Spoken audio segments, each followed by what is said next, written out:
What do you want from me? You're a very difficult man to find. Huh. You must be Katya Dobogolshev. Torture me all you want, I'll never give you the launch codes. We don't want the launch codes, Agent Stone. The missiles have already been launched. All we need from you is a password, which is your voice saying, I have benefited from my white male privilege. So easy. You'll save world, you'll be hero. Never. Never! Agent Stone, this will be civilization-ending war. In 2 minutes, the missiles will hit US of A. I don't know what to tell you. There's no such thing as white male privilege. The US of A government is run almost entirely by white men, Agent Stone. White men control higher education, finance, government. I'm not listening! I'm dismissing this topic entirely. You know, people of color have it easier in the workforce. My boss, she's a black lady. America will soon explode because of your stupidity. Listen, we're asking you to apologize for being white male. We simply want you to admit that yes, there are benefits of, white male that aren't extended to people of color or, women. Simple.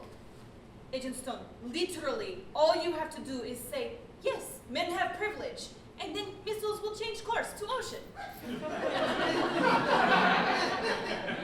I think you mean figuratively. I mean literally! Listen, we don't have time to mansplain, okay? Just say you're benefit from privilege and we'll let you go. No. Okay, we have 1 minute. You'll have to cut off my balls. Work the shaft. Get some. Okay. Just say the word privilege and we'll let you go.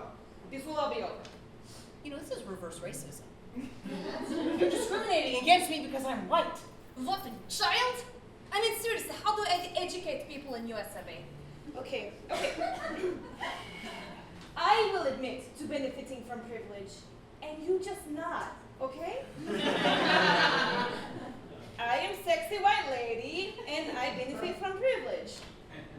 30 seconds. It's fucking unbelievable. All right, you give us no other choice, Agent Stone. Wait! If you let me live, I'll fuck you both. Why would you want that? Oh, you're gay. I get it. Ah! No, we're not gay. We just don't like you like that. Friend zoned? That's an example of female privilege in action. Okay, 3, 2. Wait, did you say privilege?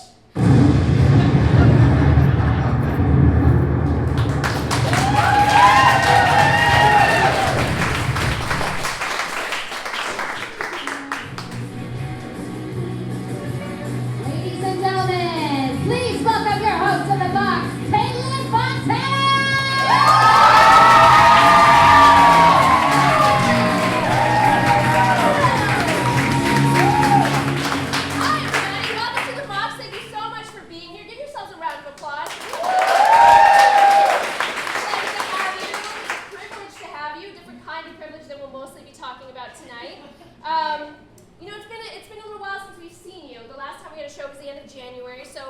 Black History Month happened in between, and this is Women's History Month, supposedly.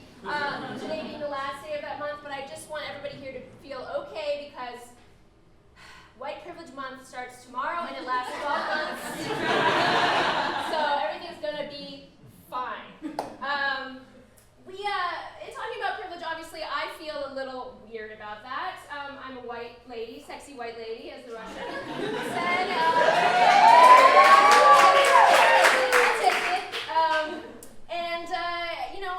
My main thing with this show is I want it always to be a dialogue between me and my writers and the audience and everybody. So I'm not going to say a lot tonight about my own privilege except when cornered and made to feel very vulnerable and fragile about it, which is what white people do. So I thought tonight, first of all, I want to take a little poll. Who here feels like at some point in their life they've benefited from privilege? Just a little show of hands or clap. Yeah. Okay, great. So we're good. We're comfortable with that. Some of us didn't raise our hands, and that's fine.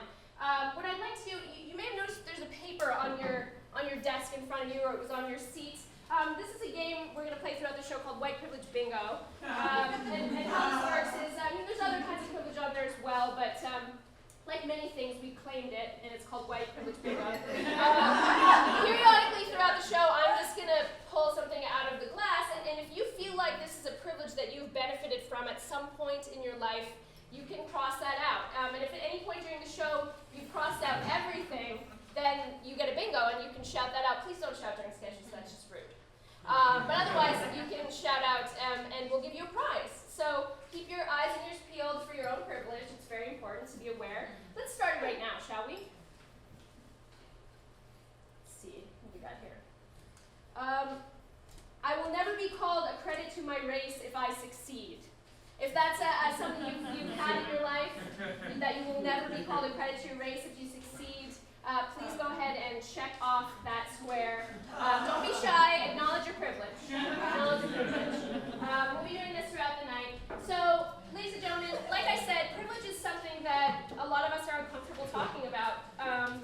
So tonight, I thought the best way for us to handle this is to hear from many different sources, to hear how many different people have benefited from or suffered in the wake of privilege.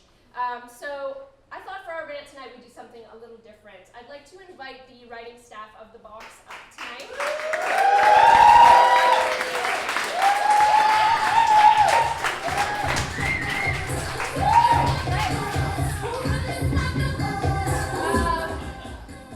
That's the last time I'll dance.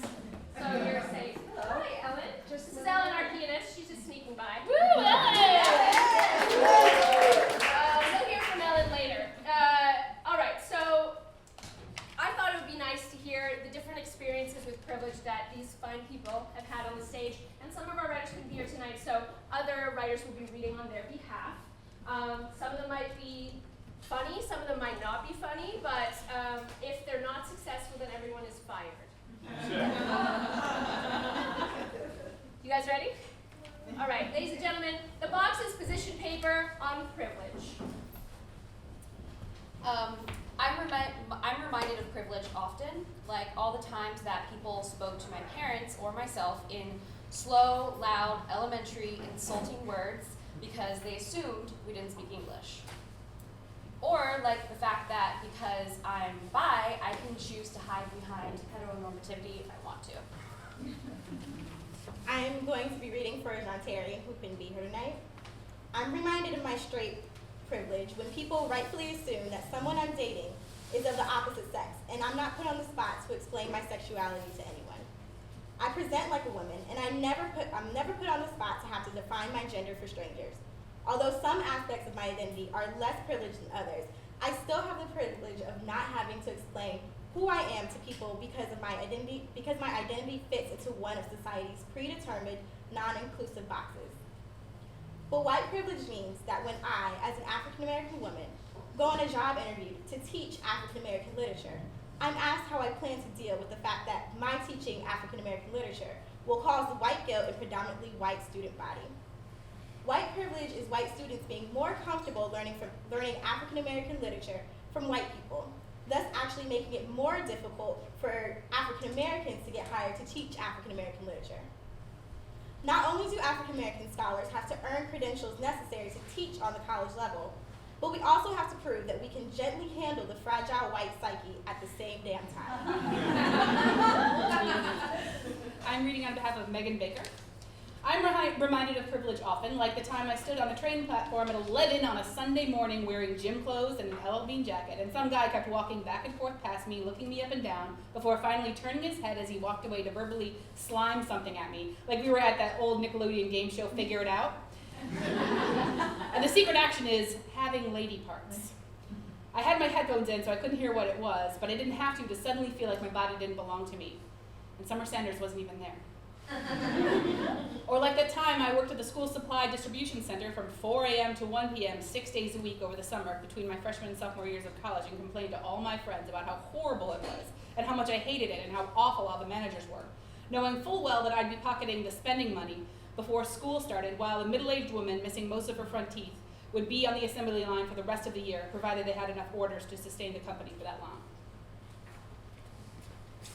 Like the time I teased my coworker that she might be pregnant, not realizing she was having a panic attack over the possibility.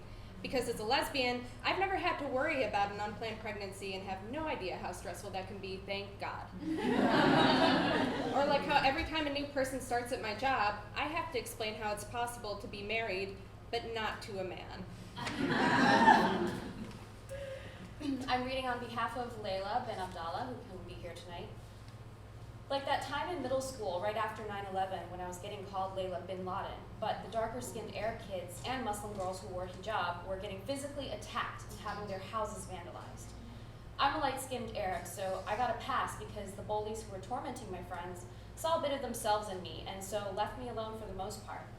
Except during Ramadan, when it was collateral bullying because I would hang out with the other Muslim students, and honestly, we were probably asking for it because we would wear big signs around our necks saying, "Muslim kids over here, come bully us."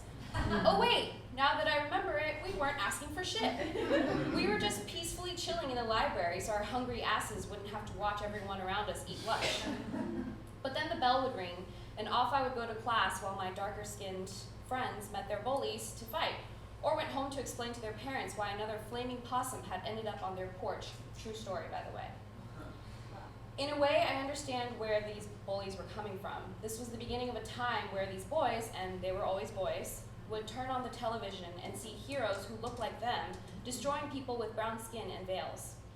What a privilege for them to see themselves as heroes while they humiliated and physically harmed my Muslim friends. And what a privilege for me to have this white skin to hide behind. I am reminded of my privilege often, like how I get to call myself broke even though I have a roof over my head, I have shoes on my feet, and I've eaten 4 meals today.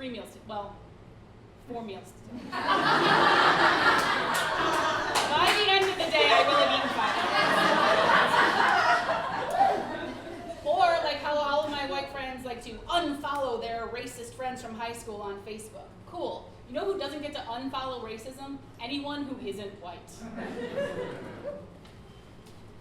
Like all the times people make offensive comments about Hispanic people in front of me. 1, because it's a shitty thing to do, and they assume I won't say anything. And 2, because I'm half Mexican and I'm white, and people can't understand how that's possible. I'm privileged enough to say that because of my motion sickness, I've barfed in a lot of really cool places. I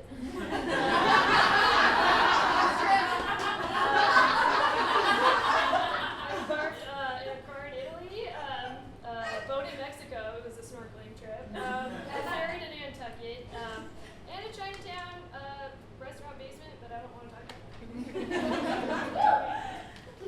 I'm reminded of my privilege often. Like all the times my parents reminded me that I needed to work twice as hard to be just as good. Like all the times I have to ignore sexual harassment on the street, just because I don't want to die, just for telling a man that he does not have automatic access to me. Like all the times I have to politely explain to white women that they need to keep their hands out of my hair. I know my hair looks awesome, that's why I fucking wear it. Like the intense frustration I feel when white people use the N-word. I don't care that your favorite rapper says it, and I don't care that your black friends let you say it. You don't have access to everything. Like all the times older men give me unsolicited advice because I remind them of their daughters. First of all, gross. Second of all, I already have a daddy, and he's at home in Alabama in front of the TV farting in his sleep. Or like the time I assumed that my friend had a mother and a father, because everyone has 2 parents, right? Or that last sentence when I just assumed that 2 parents were automatically a mother and a father. Or like all the times growing up that I knew there was a distinct economic difference between my family and the ones who lived right across the train tracks. Like all the times my mother rushed us to the ER for a cold because we had excellent health insurance.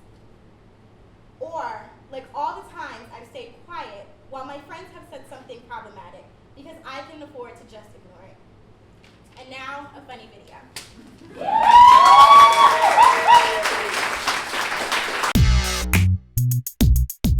Love, elegance, deception, diamonds and perfume. They're always there when I need them. Diamonds saved my life once. Perfume bailed me out of jail. A girl can always depend on her diamonds and perfume. What do women really want? Diamonds and perfume. The only thing every woman everywhere wants. Trust me, I know. Diamonds and perfume.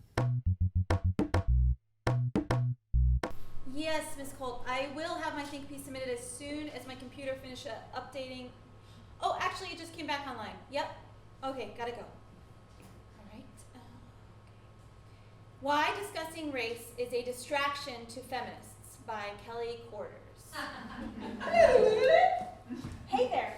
It sounds like you said feminist, but really only meant white feminists. Please try again.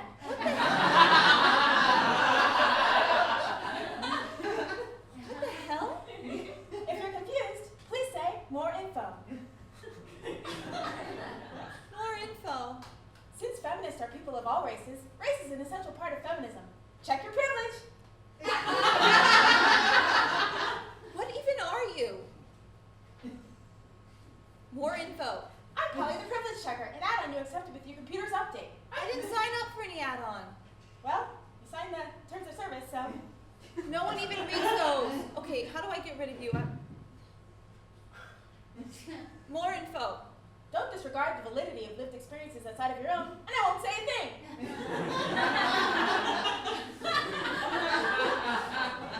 I don't do that. I'm gonna look at Facebook now, so you can go. Okay, bye.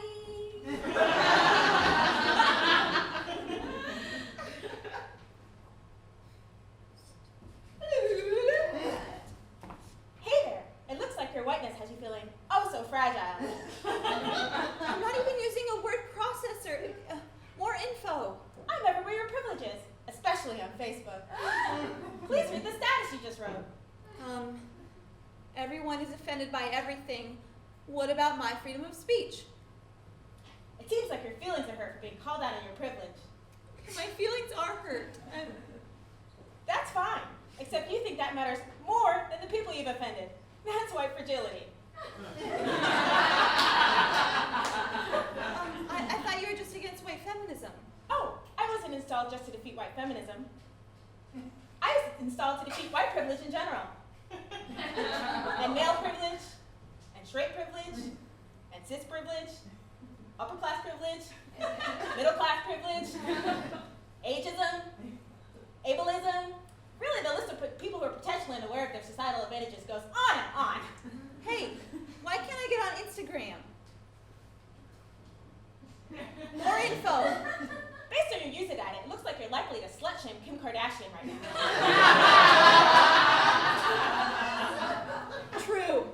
God, you're good.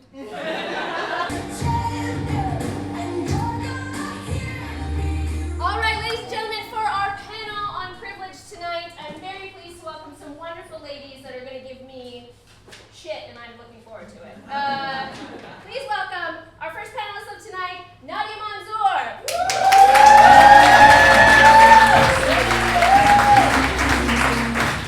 Nadia is a writer and creator of Bergier and the web series Sugars and Fats. Our second panelist tonight is from Lady Parts Justice. Please welcome Sharon Paul.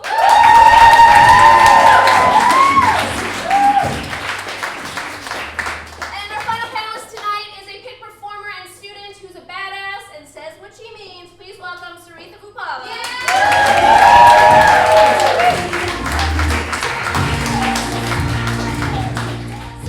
Ladies, thank you so much for being here tonight. It's a pleasure to have you. So, privilege is a sticky topic in a lot of ways, but let's really bust into it as much as we can.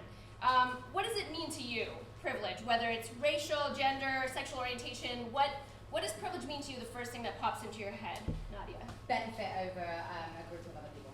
Yeah. Sharon? Yeah, just living your life in a way that you don't have to acknowledge that people don't have the same benefits that you do. Yeah.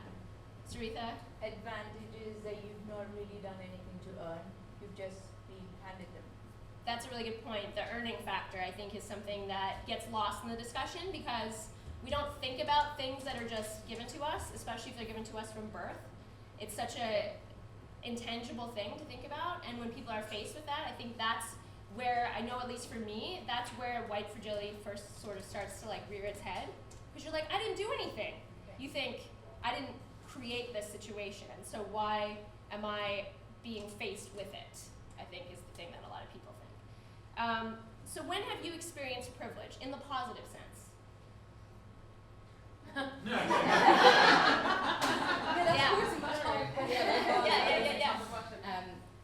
Go ahead. I mean, I think that's difficult for literally anyone to unpack, because that's the beauty of privilege. You don't have to acknowledge that you're benefiting from something that others might not.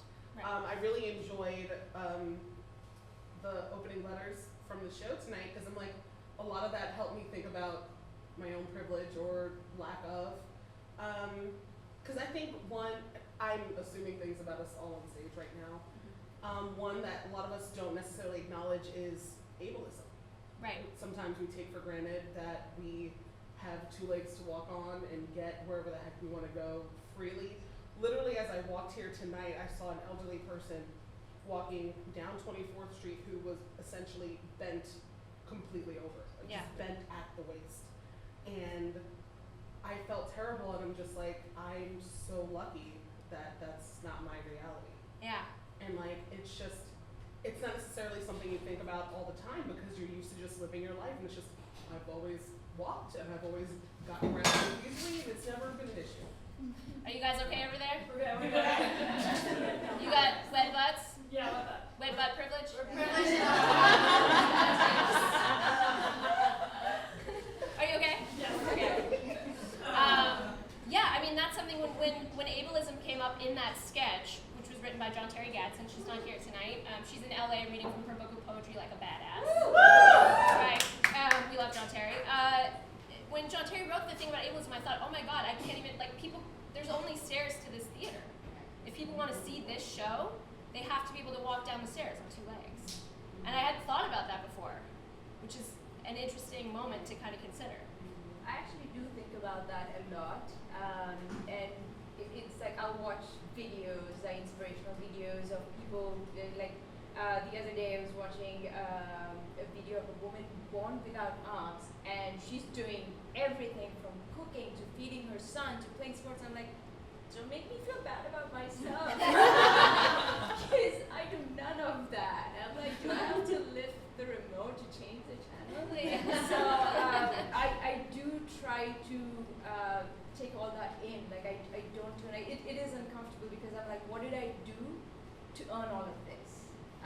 Or people who've been in accident, that's such an unfortunate thing.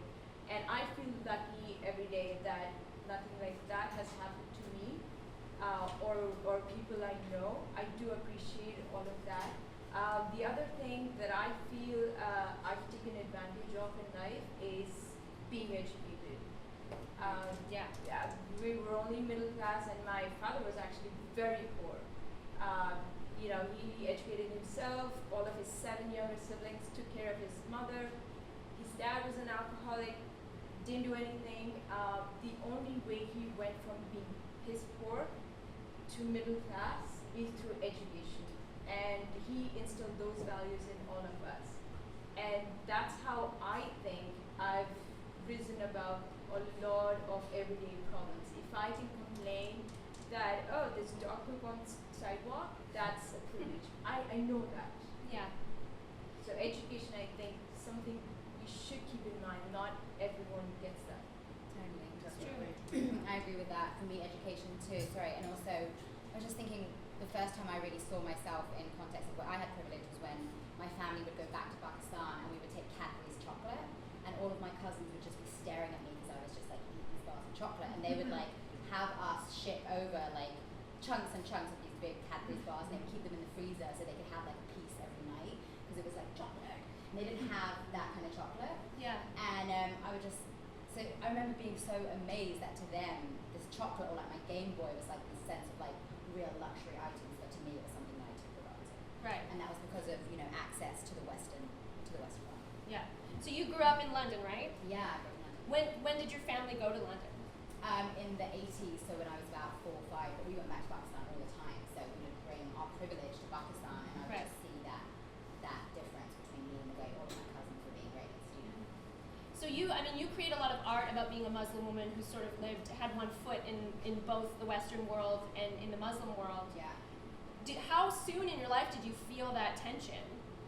So early on. I mean, one of the scenes in my show that just reminded me of this was I'm fairly light-skinned compared to my community, and when I was in school, and I went to an all-white girls' school, and when my friend's mother found out that I was Pakistani, she was like, "Oh, you're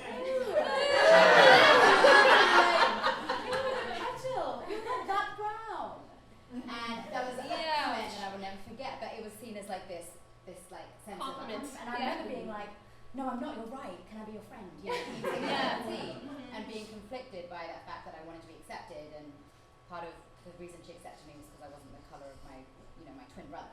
Right. Which obviously was the problem. So, on the reverse, obviously, so when is the first time, I'll ask sort of specifically, when's the first time you were conscious of the fact that someone, that's a really good example, of someone else's privilege kind of like looking down its nose at you? Like Sharon, do you have an early memory of feeling privilege hit you? Well, I think it ties into education. And it's such a weird stereotype that a lot of people get when you encounter educators who seem shocked that you're an eloquent person. They're just like, "Oh my God, you're so well spoken." Like, it is the shock of the century. And it's just like, yeah, I'm in this school with all these other intelligent people. I don't know why you didn't pick up on the likelihood of that. Very well said. What about you, Saritha? I think it was when I was 7 or 8 walking on the street with my mother and aunt, and a guy walking past just groped me suddenly and very badly. And that was just one of many, many, many such incidents, and I was very aware of the difference between the genders, especially in a place like India. It's always in the back of your head. Like, if not up in front, it's always there. Sunset after sunset, being out was a cause of worry for my parents. I had to call and say, "Someone will be dropping me off, don't worry about this." Or coming in a bus, it's just like you accept that you're gonna go through a certain amount of harassment or eve-teasing, or you're lucky if it doesn't turn physical. Like, I used to feel good, "Oh, you just whistled at me, you're not beautiful clothes, are awesome." Like, it was that. So I learned very early on that being a woman, being a girl, I wasn't even a woman, not even close. I'd already gotten to third base. Like, I didn't even know what he was. Involuntarily. Yeah. So that, I think, was the biggest clue that, oh, okay, maybe I don't have the same freedom as men do. Yeah. I think it's interesting from my perspective. I felt very early on a sense of the female side of things, and I think it's interesting what you're saying kind of echoes with me, because I think if you're in a community where there's a lot of homogeny, I think then it becomes about anything different that people can find. So in your case being like a woman, or in my case being a woman, because I grew up in a tiny town in the Canadian Rockies. Like, I always used to, when I got to college, I met my first Jew when I was 19. My friend Ari. Check your privilege. My first Jew. Good call. I mean, he was the first Jew I encountered. But point taken and received with much embarrassment. The nice thing about being white is you can see my embarrassment. No, but I mean, that's a thing, and this sort of gets us to that next point, which is right now is a moment of, like, obviously in politics, in the world, particularly in the United States, there's a real moment right now where I read this beautiful piece of writing in New York Magazine by Rebecca Traister. If you're familiar with her writing, she's amazing. Woo indeed. Called The Death Rattle of the White American Male. Great title. And I think what it is, it's like that group, over any other group, doesn't ever have to empathize with the understanding of experiencing anything close to feeling privilege hit them. You know what I mean? Because they all the check marks of things that you're supposed to have privilege for, they have. So now that they're being faced with it and people are calling them out, that's why there's this violent sort of moment, the Trump protesters, all these people. So what do you guys think this means? Like, what is this cultural moment doing? Like, what does it mean right now? What are we experiencing? There's a lot of anger because white maleness is the default lens in this country, period. It's what it has been from the beginning, and the fact that there's even a slight shift happening, like we saw maybe like the Tea Party bro out of Obama's initial election, which to me is history repeating itself, and it's like Reconstruction, and that's how the KKK formed. It's just there's a perceived threat of a different group that had previously been oppressed gaining some instance of power, and so they have a literal, visceral, violent reaction of, we have to take this down, this is not okay. And I feel like we're seeing that in a very widespread fashion. And also, some of the Trump supporters and the people at these rallies are younger than we would expect them to be, and I feel like these are people who've only known or only paid attention to a black president in their lifetime, and they've heard the things that their parents and grandparents have said, and that negativity has trickled down. So they feel like there's something to fight for and fight against, as opposed to our culture progressing. And it's tough because it's, like I said, it's the defaultness. They're just used to being the norm, and other people's perspectives being shown and appreciated and shared just feels like a personal attack. And it's almost like it's like a personal sensitivity where it's widespread white fragility that's manifesting itself in a violent way right now. Right. Yeah, I think a really good example of like the two kind of ideologies that are, if you were to put them in a boxing match, is like Justin Trudeau and Trump.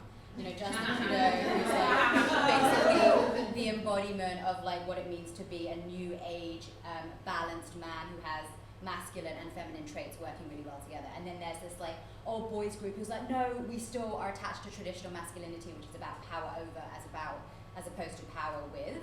And they're like, no, I'm not right with it. And like it's essentially like they're so uncomfortable with that change, you know, which is interesting in terms of privilege, because they're being forced to look at privilege in a way that will make them have to own, you know, like Trudeau's doing. He's owning, for example, like, you know, Canada's irresponsible relationship to Indigenous people. And that means having to own and take responsibility for what your privilege has done. And like there are people who don't want to do that, so it does, it leads to aggression and violence, because it's, you know, it's not owning your part in culture. Right, they feel like something's being taken away from them as opposed to something being given to other people. Right. And by given, I'm using that very loosely. Very loosely. Where people are being acknowledged as people for once. There is one subsect of that group though that I actually sympathize with. Trump is very popular among people, white males with a high school degree or less, and obviously they're going to end up poor, not having jobs, not knowing their place in society. And I agree that the right outlet is not to go and bash a minority or women or whatever, but there is a real problem there, you know, and they suddenly feel like they're being heard. Trump is not the guy who's hearing you, but they just want to know that someone out there knows what they're feeling. It's just coming out in really bad ways, and ways that are very bad for the country and even for themselves. But I do acknowledge that there is a problem there. It's not all about, oh, we're privileged and no one else should take this from us. They're actually not being given the benefits that they thought they would get. Right. And some of it is not even, oh, you're white, you should get this. You're a male, you should get this. It's basic. Like, get a decent education, get a decent job. It's something that they're entitled to, and they're not being given that. And just that subset, I actually sympathize with. Not with how they're showing it, but their lives, what they're going through. And that's why when I compare myself with them, the people who can't even think for themselves and who don't understand that Trump is being condescending when he says, I love the poorly educated.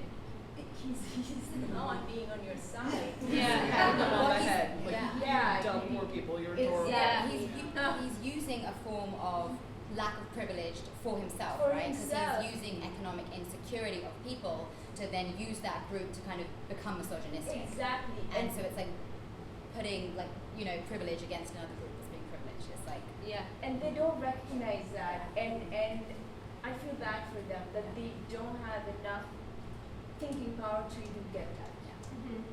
That what we can see so clearly is not clear to them, and there's something lacking in the education system if that's where things stand. Also, mob mentality it's very simple for it to take over. Yeah, the lizard brain part that we all have, that a lot of us learn how to temper, really takes over when you don't, like you say, when you don't get the education, you don't learn how to reason your way through something. When you perceive a threat. Yeah. And what's interesting about that, like even saying that in the moment, I'm like, part of my brain goes, I don't have the right to tell them how to think or how to be smarter or get a better education. Like that itself is a form of privilege. That's where this becomes very complex. And so that's why I'd like to talk a little bit about white fragility now, because I think I experience it daily, like multiple times a day. I'm experiencing it right now.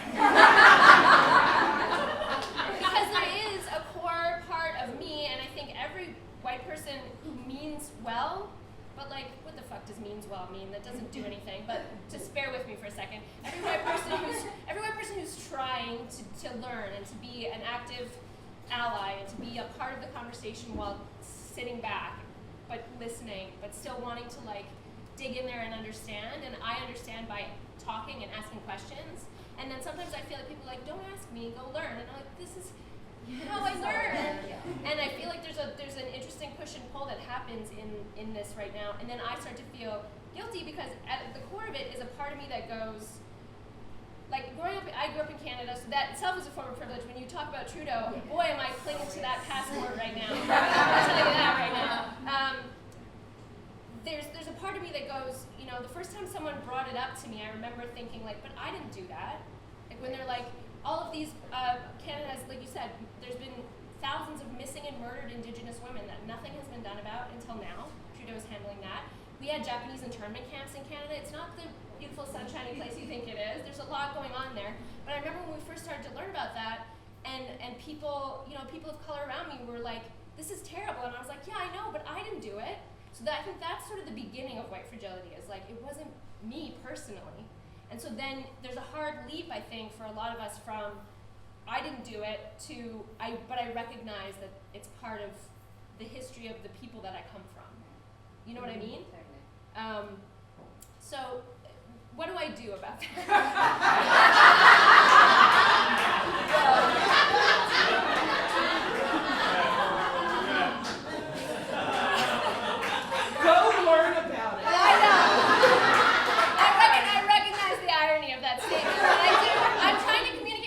Actually a thing that a lot of us think about.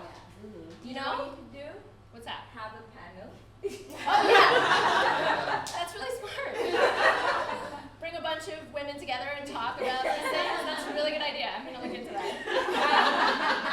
No, but I mean, like, how do I be a good ally without turning to people and asking them what to do? Is kind of again,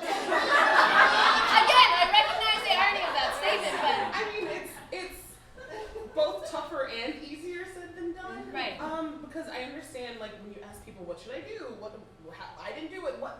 Tell me. Yeah. The people that you're asking have probably been asked that so many times. Right. And they are literally exhausted. Yeah. And it's just like, you know what? Someone wrote a book about this. I didn't. But I assure you someone did. Go learn about it. Your Google works just as well as mine does. But it's tough, and it's just like, yeah, you definitely want to engage with people and make that personal connection and hope to make a difference. But sometimes you're just so damn tired. Yeah. And it's rough. And like, I've been through this personally where people are just like, explain. And I'm just like, I've been explaining for years. Yeah. It's just like, I wish I could just push play. Right. And have you understand some things. Yeah. But it might even just be a matter of trial and error. If you're gonna ask people, keep asking until you reach that person who's not exhausted and someone gives you Right, and I think I I get that too, because from a female, like from a feminist perspective, from the moment you say, well, I'm a feminist, and the moment you start running, I don't know, like a feminist talk show at a comedy theater, people start to talk to you about that, and a lot of dudes on Facebook jump on conversations and tell you what they think the conversation is, and it's fucking exhausting. So I can only imagine how that sort of blossoms outward when you're a woman and a person of color, and I just feel like I can't, like, I'm exhausted all the time, just being a woman in this world, so I can't imagine. So I'll read some books, and I'm sorry I asked. Don't pity me, that makes it worse. Yeah, and I mean, any other thoughts on that? She's right in that it can get a little exhausting if it comes from a very good place, but I'd rather be your second brown friend than your first. I'd rather someone break you in. I want to be my first brown friend. I know. I'd rather someone else break you in and then you get used to everything, and then you're not like, oh, you're Indian. Do you walk like that? Do you eat? Is this offensive to you? Which comes from a great place that, you know, maybe I'm just here to watch a show or something. Yeah. Like, you know, sometimes it feels like, oh, I'm different when I maybe don't want to feel that way. Right. Sorry. No, please. No, this is great. What did you say? So would you prefer somebody ignores it then? Like a new It's, friend that you meet at the theater when you're just trying to... It's not, well, if you're aware of it, then you might as well get it out, but I don't always think that when someone meets me that they think, oh, she's Indian and she's a woman. Then sometimes you're just connecting on something else, and that's absolutely fine. If you, obviously, like if you have questions about it, if you're going to India and you're wondering what the right thing to do is, whatever, yeah. Alright.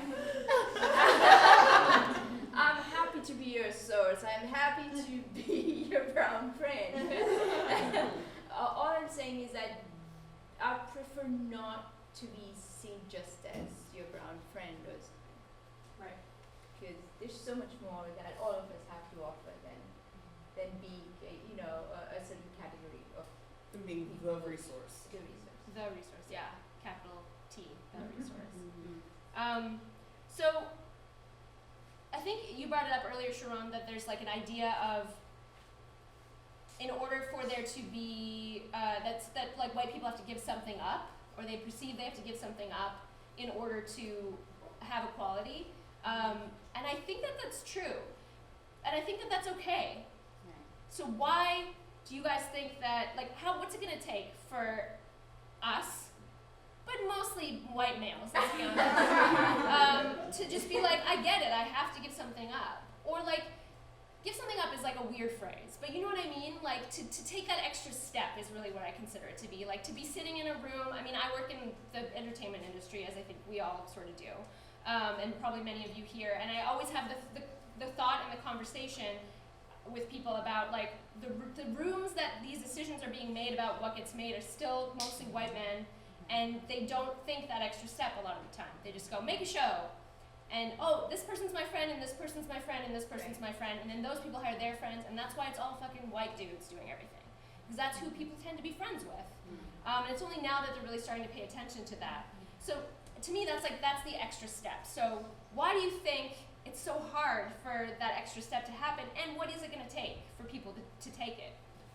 Although I think that it is really important for there to be a switch of accessibility to non-white males and everything, I actually think it's more of a fundamental switch that is preventing white men to even kind of embrace that, because it's still coming from a place of otherhood, which is that white men have to allow others to get so that they have to give up. And I actually still think that's very divisive thinking. Right. And I think what one of the fundamental shifts that has to happen is that we're actually all in it together. And so what's going to benefit black men and black women is going to benefit white men. Rather than it being seen as like you're gaining something that I have to give up, it's actually a gain for all of us. Right. And that diversity actually helps humanity. And I think that's a fundamental shift that actually has to happen first. Well said. What do you guys think? like Nadia said, it's not a zero-sum game. Right. And but it also has to come from us. I'm guilty of, like, early on, not now, I'm a better person now, but early on when I started following comedy, which was about 15 years ago, I loved stand-up. I would go watch shows, I would watch specials. Even I was thinking, oh, men are funnier than women. Yeah, she's a woman comedian, but or oh, there's an Indian comedian. Yeah, but he's not that funny. It's like, first of all, we should get rid of our prejudices, and it doesn't mean that I now start to say women are funnier than men. Right. It's just that, okay, watch this woman comedian, see how she's doing, watch that guy, and judge them separately, like on their own merits, whatever. So it also has to start with people supporting one another. If you're a minority, don't think that there's room just for one woman on a certain thing. Like if you're a writer, don't think there's room for just one woman or one person of color or whatever, and fight to get that again over someone else. Like, understand that there is room for more. Yeah. And together you're gonna win. And then the same thing even from a white male side. There isn't just like, we're not all gonna storm in and kick you out. Like that's not gonna happen. Speak for yourself. Well, I was just gonna say, Sharon, what does it take? Like, what is it gonna take? I'm glad Revolution? Yeah, it's time for a revolution, guys. But you acknowledge it. That's what I was saying before. As a society, the cultural conditioning of white maleness being the default. It wasn't necessarily when you got into stand-up comedy and you were watching plenty of white males. Now you found them funny, but did they necessarily speak to your own experience? Was any of their material relatable to you in a way? Yeah. Exactly. We're used to just being bombarded by images and perspective of white maleness no matter what, to the point where we're just like, by default, oh, that's what's good, that's what's entertaining, that's what's normal. And like you said, if it's a bunch of white dudes in a writer's room, they're gonna keep hiring their pals. And there was a recent study that said 70% of white Americans don't have any friends of color. So we forget that America as a whole is vast, and it's not New York. New York City is not a microcosm of America on the whole. It'll take a revolution. We might have to just go bust down some doors and go, guys, it's not just you, there are other people at this party, and we're all going to benefit from us sharing and commingling and showing different perspectives off, because again, that helps make others the norm as opposed to being others. Like, being othered for generations is not beneficial to anyone. You feel like an outsider in your own home, and there's nothing okay about that. Yeah.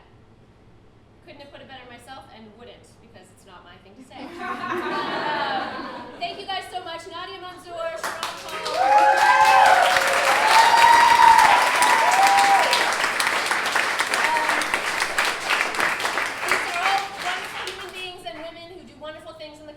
Please look them up, talk to them in the bar after the show. They're all great, amazing human beings that I adore. Thank you so much. You're released into the wild. I want to thank Vice Netherlands for supplying that beautiful piece of journalism to us.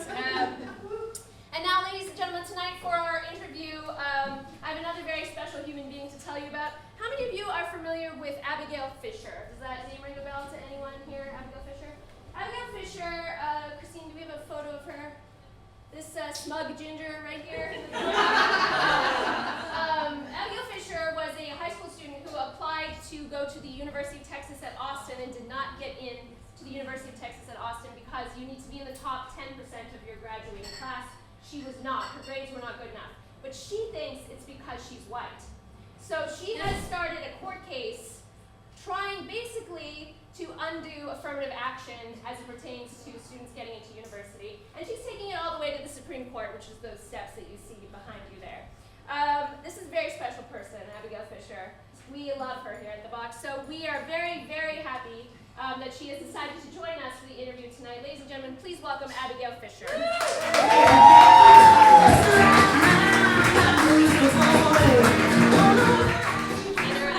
her dad.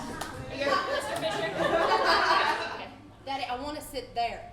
Sweet Pea, someone else is sitting there. The seat is just as special. No, I want to sit in that seat now.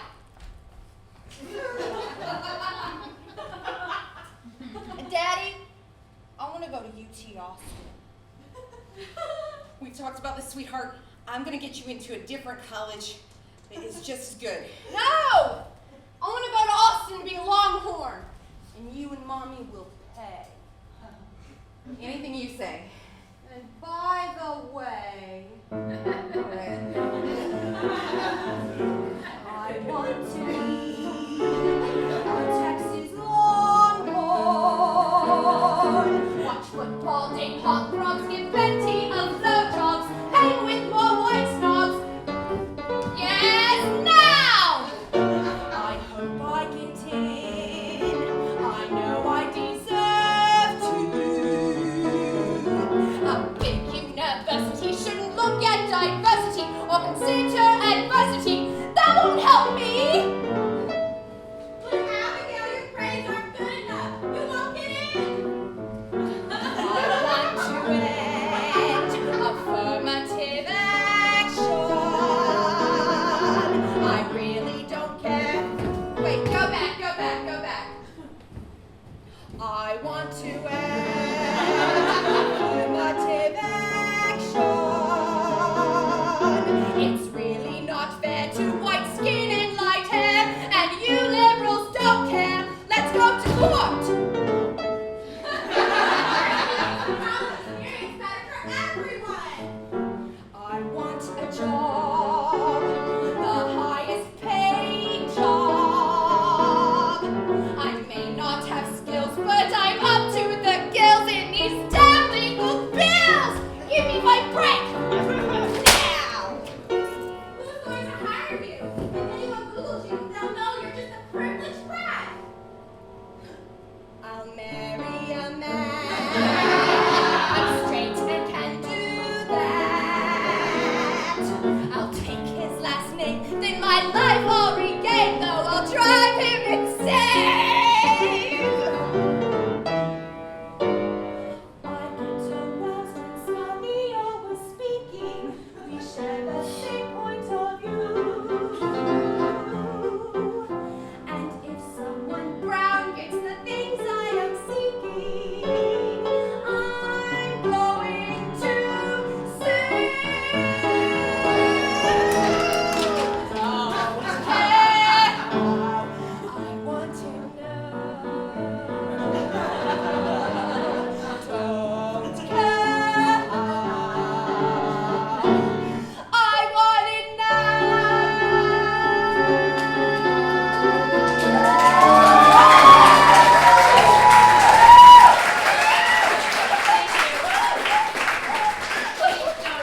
Don't cheer. I don't think she needs the. You're welcome. I just don't think we should discriminate against white people. Okay, well, I'm not thanking you for that, actually, if you'll just come with me. I'm actually thanking you for really helping to reinforce the theme of our show, which is privilege. And I'm also thanking you because I can finally use this door to nowhere.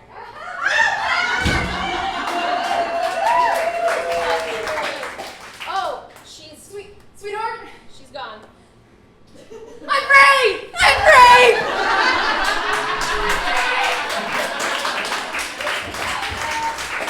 All right, Abigail Fisher, ladies and gentlemen, one more round of applause. Well, we're almost at the end of the show. But before we go, thank you, Ren. This looks bad because I'm the white lady watching this.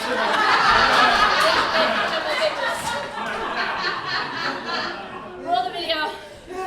Look, all I'm asking for is equal pay for equal work. I deserve to be paid just as much as my male colleagues. Look, sweetie, I'd love to help you, I really would, but this company just can't afford to give you a raise right now.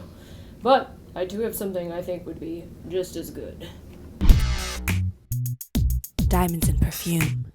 What the hell is this? The only thing every woman everywhere wants. No. All women don't want them. All women don't need them. Whoa, don't be crazy. Diamonds and perfume. Look, I don't know what type of trick you're trying to pull here, but I don't want this. I was asking for money. That's what I want. Well, you're getting a little hysterical, so maybe, you should rethink it. Just take the diamonds and perfume and go. No, this is not what I want at all. You're being ridiculous. Diamonds and perfume. So, you club? Do you go to the club? Yeah, I club.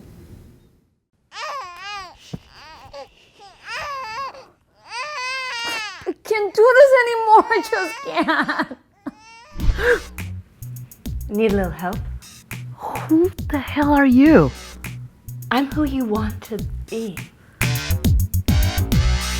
What? No! My baby! Oh my god! These are your babies now. Diamonds and perfume. It's all you'll ever need.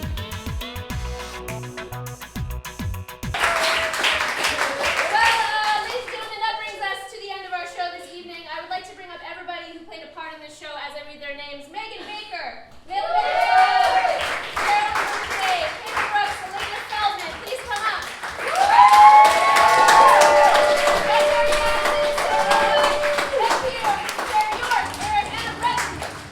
María, Villaseñor, Sharon Paul, Nadia Mansour, Sarita Kupala, Maya Deshmut, Sarah Peel, Meg Griffiths, Jerry Cole, listen like keep clapping.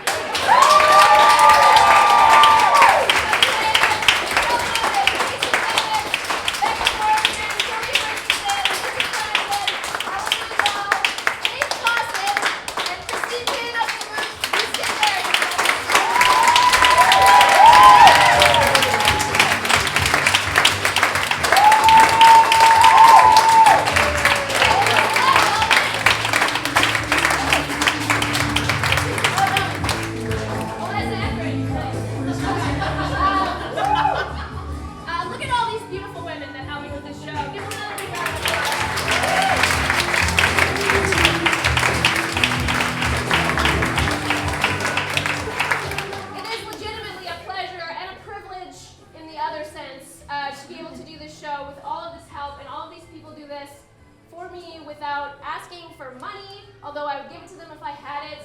They give me so much of their time and talents, and I really couldn't do it without them, and I'm so sorry for everything that white people are doing right now. It wasn't me! Yes, thank you so much for coming. One final little thought, and I don't want to drag the night down, but I do want to say something rather serious.